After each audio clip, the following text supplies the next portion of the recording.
Okay, we are switching things up a little bit today.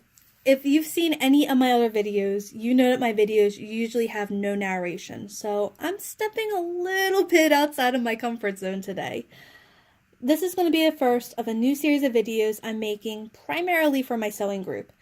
We're trying to make some 18th century gowns, but for many of us it's the first time, and we've already had to cancel the first session due to snow.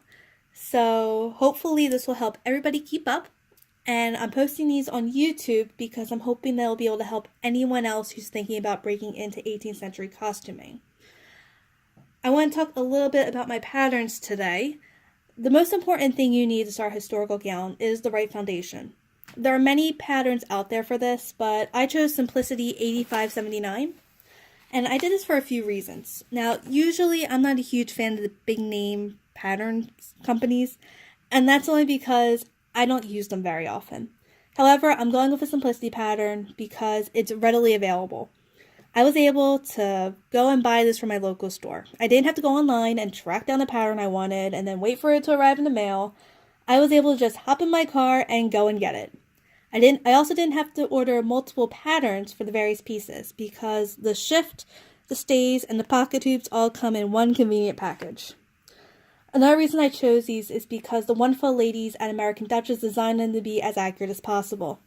I've actually made their 8162 pattern already. It was my first shift and stays. I made them not too long ago. I'm going to say maybe only like a month or two ago. Maybe 3.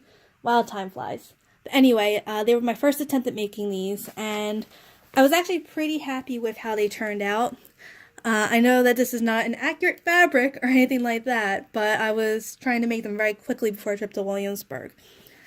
But for this round, I want to try and make them a little more accurately, so I'm going with 8579. Sorry about that. I'm also planning on using their book, 18th Century Dressmaking, to help with my gown, and also to help with the side hoops when the time comes to that. Okay, so the pattern pieces. This pattern is, like I already said, this pattern is made up of several garments. So in order to keep myself organized over the next couple of weeks, I separated them out. So first I have the 4 stays pieces. As you can see, I traced my pattern out on sturdier paper. I just find it easier to use than the tissue paper. It's just my preference. I transferred nearly all the markings over onto the pattern that I traced, including the notches, where the bones are. And I also labeled them so I can keep them straight. So this one is front stays. I had the pattern number, cut to, and my size. So this one is ready to go when I'm ready.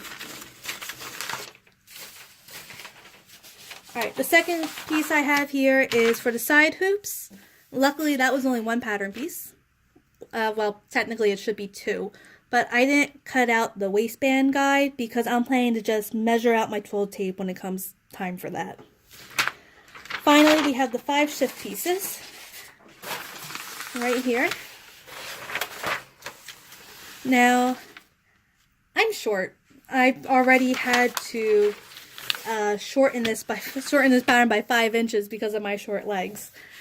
So what I was able to do was I actually made a line in the middle of the pattern. I never do it from the hem. I'm always afraid that if I take away length from the hem, that I will end up compromising the width of the bottom of my skirt.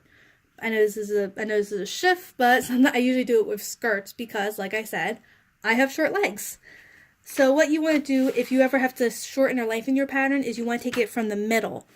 And then, as you can see right here from my side gore, I was able to shorten it here, and then I used another piece of paper to help connect the line nice and smoothly. So I still have the same width of the gore, it's just shorter to accommodate, once again, my short legs. Alright, so next I'm going to actually cut out my pattern pieces. I'm going to actually, let me see, I have an example here. So with the notches right here, I'm actually going to cut them out from the pattern. I'm not going to cut them into the seam allowance. That's because of how I'm planning to finish my seams. The pattern recommends a French seam finish. I'm planning to use a flat felt seam finish just because that's my preference for undergarments that will be right against my skin. But we can talk more about seam finishes later. For now, I'm going to cut out my pattern and get started on my shift. I'll see you next time. Bye.